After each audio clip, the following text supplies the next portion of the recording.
Bismillahirrahmanirrahim. Assalamualaikum warahmatullahi wabarakatuh. Alhamdulillah wassalatu wassalamu ala Rasulillah Sayyidina wa maulana Muhammad ibni Abdillah wa ala alihi wa sahbihi wa man tabi'ahu wa mawala.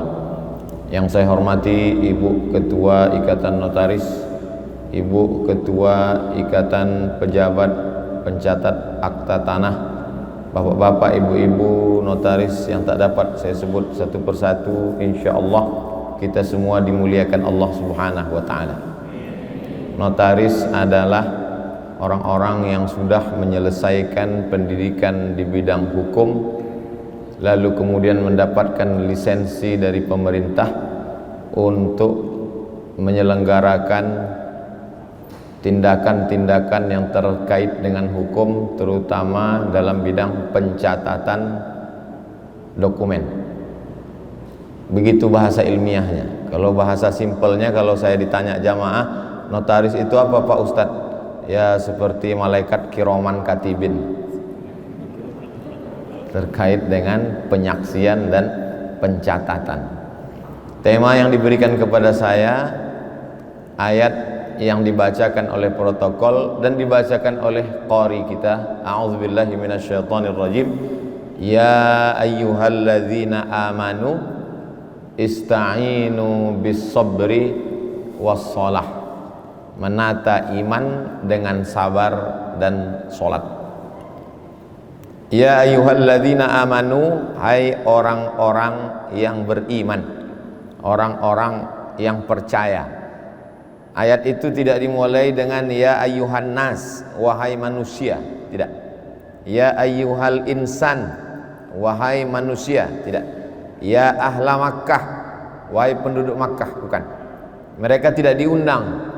Yang diundang, dipanggil di sini adalah sekelompok manusia yang eksklusif, yang khusus. Ya ayyuhalladzina amanu, hai orang-orang yang percaya. Di antara orang yang percaya itu juga tidak semuanya, sebab ada dia percaya Tuhan, tapi Tuhan bisa menjelma jadi benda, bisa jadi pohon kayu, bisa jadi binatang, bisa jadi batu, bisa jadi apa saja. Bukan itu yang dimaksud. Hai orang yang percaya bahwa Tuhannya adalah Allah. Allah, adakah selain Dia? Bisa jadi dua, bisa jadi tiga. Allahu la ilaha illa huwa. Ada yang meyakini Tuhan pernah ada lalu kemudian mati, bukan. Allahu la ilaha illa huwal hayyu, Dia maha hidup. Ada yang meyakini bahwa Tuhan itu hanya duduk, lalu tidak tahu dia apa yang terjadi dengan pohon yang tumbang, dengan ranting yang patah, dengan daun yang jatuh. Bukan Tuhan itu yang dimaksud. Tuhan yang dimaksud di sini adalah Allahu la ilaha illa huwal hayyul qayyum. Dia yang mengurus segala makhluk. Makanan cacing di dalam tanah, makanan rayap di dalam pohon kayu, makanan pohon kayu, Dia yang mengaturnya. Makanan ulat di atas pohon kayu, di atas pucuk kayu, Dia juga yang mengaturnya. Al-Qayyum. La ta'khudhuhu sinatun wala naum. Dia yang tidak mengantuk dan Dia yang tidak tidur. Dia yang berkuasa, lahu ma fis samawati wa ma fil ard. Tidak ada yang bisa menolong kecuali Dia. Man dzalladzi yashfa'u indahu illa biiznih. Dia tahu apa yang terbersit dalam hati, apa yang terlintas di pikiran, apa yang dalam kedipan mata, apa yang dalam lintasan telinga. Ya'lamu ma baina aydihim wa ma khalfahum wa la yuhituna bi syai'in min 'ilmihi illa bima syaa'. Dia yang punya kekuasaan seluas langit dan bumi. Wasi'a kursiyyuhus samawati wal ard. Dan Dia tidak merasa sulit untuk mengatur segala makhluknya, baik di langit maupun di bumi. Wala ya'uduhu hifzuhuma wa huwal aliyyul azim. Itu yang dimaksud, bukan Tuhan yang lain.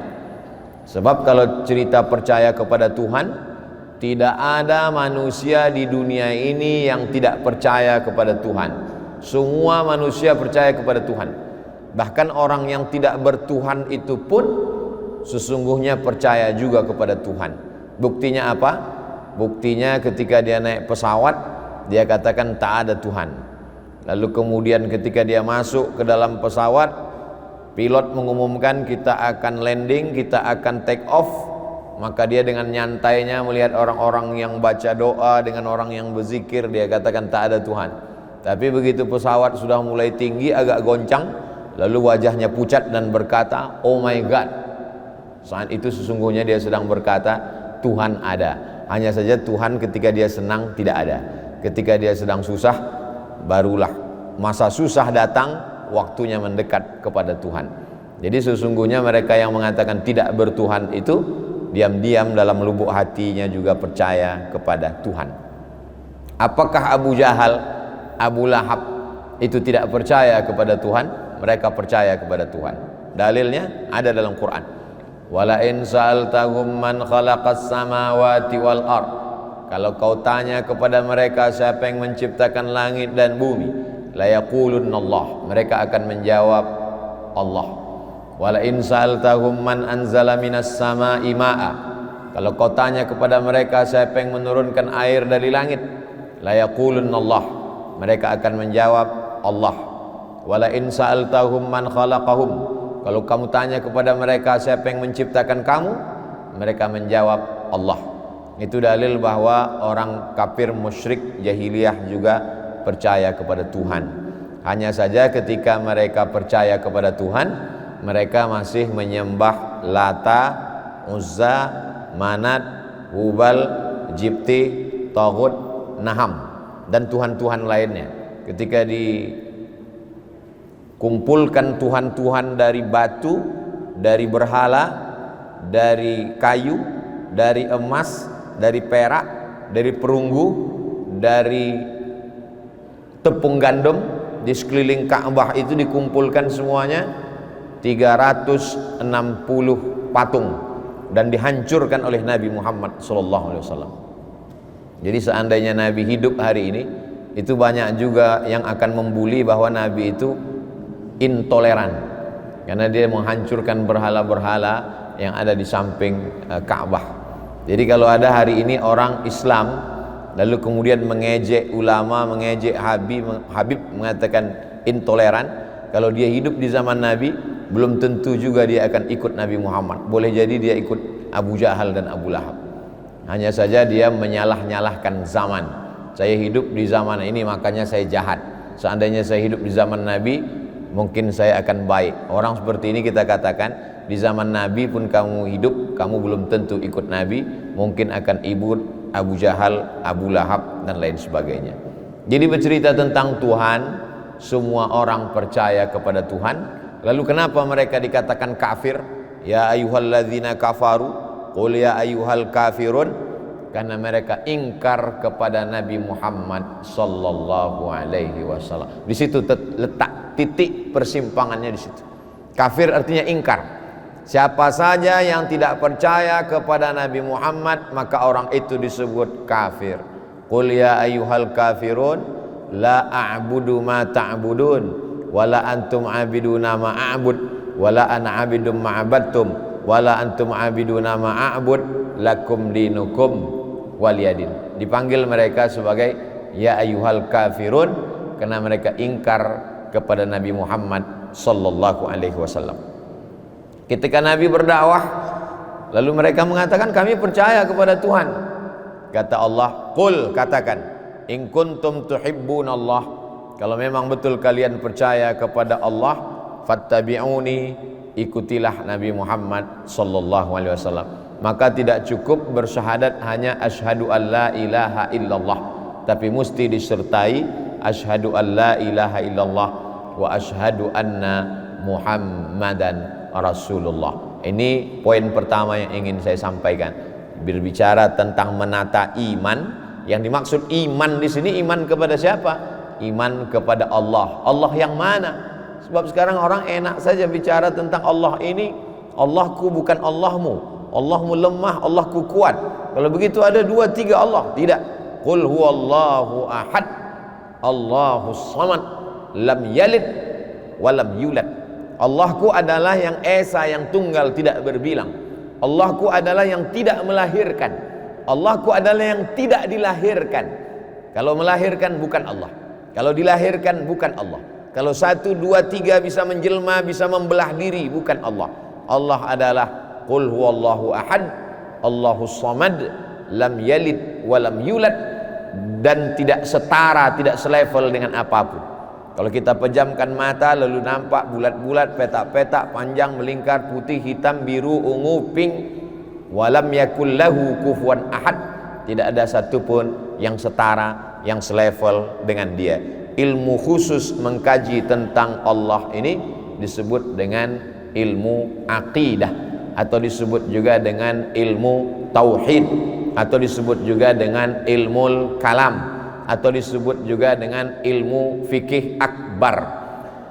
Disebut dia dengan akidah, artinya simpul tali yang tidak boleh dibuka lagi. Tidak seperti simpul tali sepatu, terasa sempit dilonggarkan, terasa longgar diketatkan. Itu bukan akidah.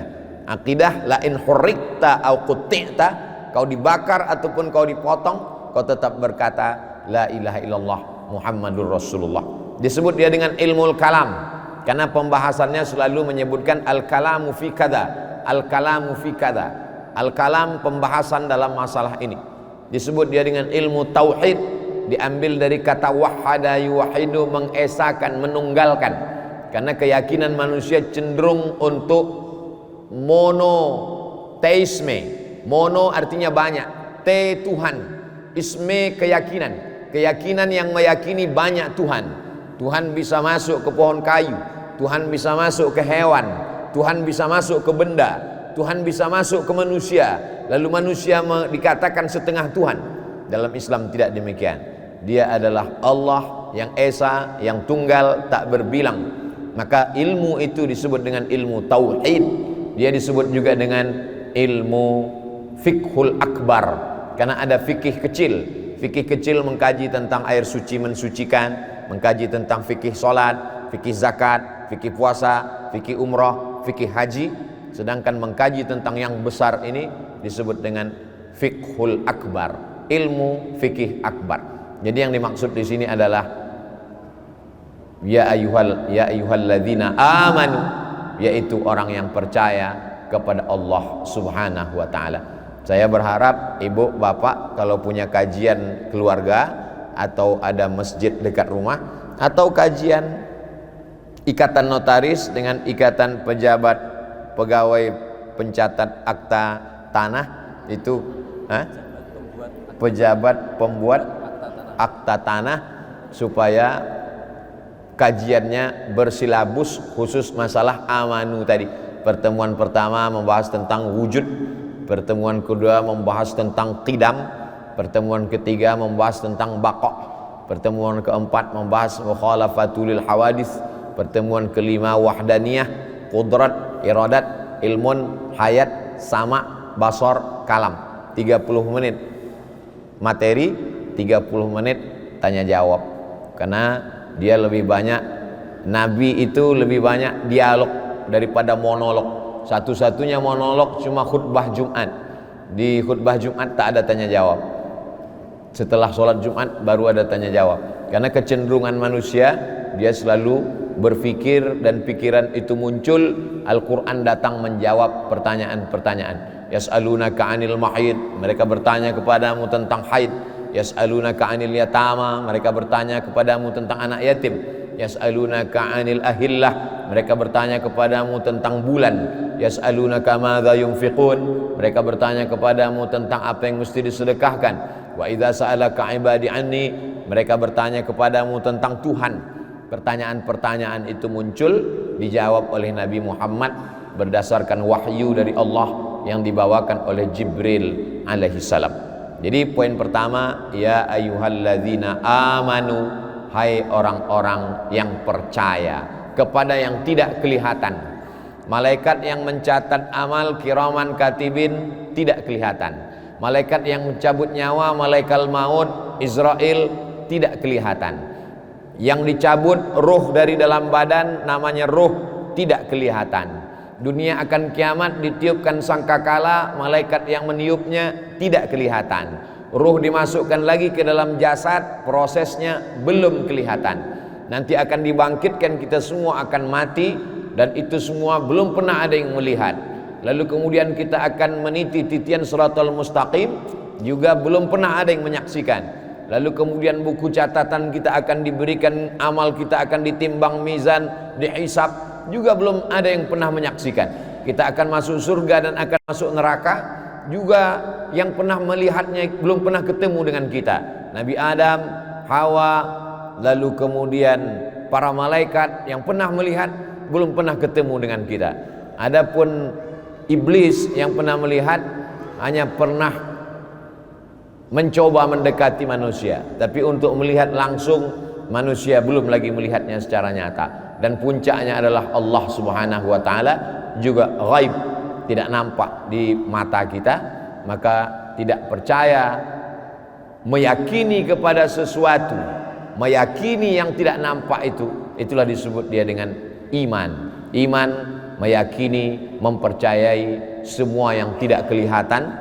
Makanya sebelum sholat, alif lam mim, dzalikal kitabu la raiba fihi hudal lil muttaqin alladzina yu'minuna bil ghaib.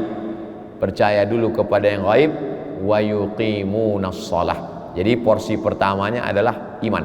Sekarang kita masuk pada yang kedua. Ya ayyuhalladzina amanu ista'inu bis sabri, minta tolonglah kepada dia dengan sabar. Bagaimana mau minta tolong dengan dia dengan sabar kalau dia sendiri kita tidak percaya? Makanya saya penjelasannya yang nomor satu tadi dulu, penekanannya.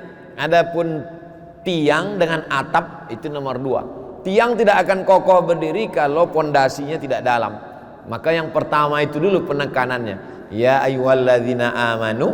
Yang kedua baru ista'inu bis sabri, minta tolong dengan Allah dengan sabar. Sabar itu artinya menahan. Makanya bulan puasa itu disebut dengan syahrus sabri, bulan menahan. Tahan makan, tahan minum, tahan mata, tahan telinga, tahan kaki, tahan lidah, tahan hati, tahan pikiran. Itu yang disebut dengan sabar. Makanya orang selalu mengatakan sabar ya, sabar. Sabar itu artinya tahan mulut supaya jangan mencaci maki, sumpah serapah. Tahan tangan supaya jangan menarik-narik rambut dan memukul-pukul pipi. Karena zaman musyrik jahiliyah dulu kalau orang meninggal, dia pukul pipi, dia tarik rambut, dia sobek kantong, tidak tahan dia. Maka turunlah ayat, bersabarlah kamu. Sabar level paling bawah, sabar ketika ditimpa musibah, meninggal, sakit, bangkrut, kerugian, tertipu dan lain sebagainya, maka dia sabar. Lidahnya sabar, tidak mencaci maki, sumpah serapah. Lalu kemudian tangannya sabar, tidak memukul, tidak ringan tangan. Kakinya sabar, tidak nendang-nendang orang. Tapi ada yang tidak bisa ditahan, yaitu air mata. Maka air mata tidak dilarang. Ada perempuan-perempuan menangis ketika ditimpa musibah, kata Nabi, da'hunna, biarkan dia menangis, karena air mata tidak bisa ditahan. Ketika Nabi punya anak laki-laki namanya Ibrahim, umur 18 bulan meninggal, menetes air mata Nabi. Sahabat bertanya, ama tarda ya Rasulullah, apakah engkau tidak ridha ya Rasulullah? Kata Nabi, aku ridha. Ridha maksudnya rela menerima takdir Allah. Kalau bahasa orang sekarang, ya udah ikhlaskan aja. Yang tepat itu bukan ikhlas, tapi ridha. Ikhlas itu lebih tepatnya bersedekah ikhlas karena Allah, sholat ikhlas karena Allah, itu yang tepat. Orang sekarang kalau ada apa-apa, ya udah ikhlaskan aja, terserahlah, dia udah mau ngaji, udah alhamdulillah. Tapi yang tepat ikhlas itu adalah ikhlas beribadah. Adapun kita plong sabar, itu namanya ridha, menerima takdir Allah Subhanahu wa taala. Jadi level sabar yang paling bawah adalah sabar menerima ujian, kematian, sakit, bangkrut, miskin, susah, melarat, dan segala bentuk penderitaan dalam hidup. Ini sabar yang pertama. Sabar di atas itu adalah sabar ketika diuji Allah untuk beribadah. Sabar bangun malam untuk tahajud, sabar untuk puasa sunat Senin Kamis walaupun makanan enak, sabar untuk tidak berfoya-foya duitnya lebih dipakai untuk fakir miskin, menyekolahkan anak yatim, du'afa, anak tidak mampu. Itu sabar level 2. Ini yang disebut dengan sabar dalam hal beribadah. Sebenarnya dia mampu ganti gonta, ganti pakaian mahal, outfit 100 juta, tapi justru tiap bulan dia salurkan untuk sekolah tahfiz Quran. Nah, ini namanya sabar juga. Orang sekarang kalau ada dia punya gaji banyak, lalu dia pakai sepertiga gajinya untuk sekolah tahfiz. Zaman dulu orang ini disebut sabar level 2. Zaman sekarang kalau ada orang begitu disebut bodoh. Kenapa tidak pakai untuk yang lain-lain saja? Nah, padahal zaman dulu itu disebut dengan sabar. Sabar yang paling tinggi puncaknya adalah sabar dalam hal menahan diri untuk berbuat maksiat padahal kesempatan itu ada. Inilah sabar yang paling tinggi levelnya. Ada kesempatan untuk main judi, ada kesempatan untuk pakai narkoba, ada kesempatan untuk berzina, ada kesempatan untuk korupsi, ada kesempatan untuk menipu, tapi tidak mau dia lakukan. Maka orang itu disebut dengan sabar level 3. Disinilah level makomnya tempat Bapak Ibu notaris. Karena dia sangat bisa untuk membuat sesuatu dosa, tapi dia tidak mau.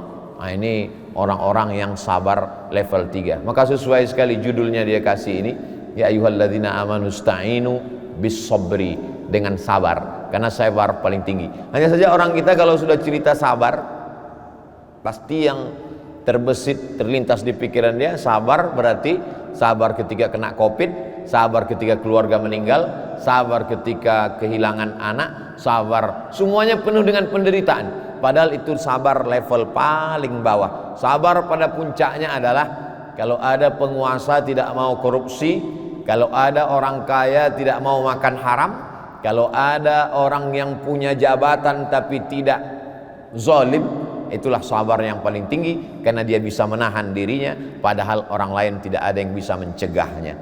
Apakah Ustadz Somad termasuk orang yang sabar level 3? Tidak. Saya tidak buat dosa karena tak ada kesempatan. Apa yang mau saya korupsi, apa yang mau saya curangi, apa yang saya mau makan haram, karena tak ada kesempatan. Kalau ada mungkin saya lebih dulu melakukannya. Nah, ini supaya kita jernih memahami iman, sabar, baru kemudian nomor 3 sholat. Jadi sholat itu nomor 3. Tapi jangan gara-gara ini nanti setelah ngaji besok tiba-tiba kedengaran suara azan, hayya 'alas shalah, ayo Pak Ibu notaris kita sholat. Nantilah, sholat itu kan nomor 3. Bukan itu maksudnya. Sholat tetap nomor 1 kalau dibandingkan dengan yang lain. Kalau sudah masuk awal waktu, sholat. Yang dimaksud di sini sholat nomor 3 adalah sholat itu tidak ada apa-apanya kalau kita tidak punya yang 2 tadi. Yang pertama iman, yang kedua sabar. Makanya kita lihat orang sholatnya tidak berkualitas. Kenapa? Sholatnya terus tapi tidak menahan. Tahan dulu baru sholat. Tahan dulu dirimu dengan kesempatan yang begitu lebar, dengan kekuatan ekonomi yang ada, dengan jabatan yang ada, lalu kau berusaha untuk menahan, baru kemudian dikatakan ya ayyuhalladzina amanu ista'inu bis sabri was shalah. Lalu sholat meminta kepada Allah subhanahu wa ta'ala. Yang dimaksud dengan sholat itu adalah sholat yang level paling bawah, subuh, zuhur, asar, maghrib, isya. Itu yang paling bawah, pokok-pokoknya aja. Yang dimaksud dengan sholat full adalah tidak pernah kosong dari mengingat Allah subhanahu wa ta'ala. Disebut dengan sholat daim, sholat yang tidak putus. Alladzina yadhkuruna Allah, orang-orang yang mengingat Allah qiyaman, waktu tegak, wa qu'udan, waktu duduk, wa ala junubihim, waktu berbaring. Waktu tegak, waktu duduk, waktu berbaring, waktu jongkok, waktu berjalan, waktu di kantor, di luar kantor, di rumah, di tempat kerja, sesungguhnya dia tetap melaksanakan sholat. Maka tidak disebut membuat sholat, tidak disebut mengerjakan sholat, tapi disebut menegakkan sholat. Alladzina yuqimunas shalah. Adapun tegak, ruku, sujud, tasyahud, i'tidal, salam kanan kiri, itu rukun dan syarat wajib pada sholat subuh, zuhur, asar, maghrib, isya, Jumat, Idul Fitri, Idul Adha, istisqa, minta hujan. Lalu kemudian sholat khusuf gerhana bulan, gerhana matahari, qabliyah, ba'diyah, tahiyatul masjid, duha, tahajud, witir, temporer, terikat dengan waktu. Ada yang sholat terikat dengan waktu, pagi duha, malam tahajud, malam witir. Ada sholat yang terikat dengan momen panas terik minta hujan, istisqa, gerhana bulan, gerhana matahari, kusuf dan khusuf. Pertama kali masuk masjid, tahiyatul masjid, sebelum dan setelah, qabliyah ba'diyah. Tapi yang dimaksud di sini adalah bisabri wassalah, salat yang tidak putus, yaitu zikir mengingat Allah Subhanahu wa taala. Zikir itu adalah salat. Salat itu dalamnya adalah zikir, tapi zikir bukan salat.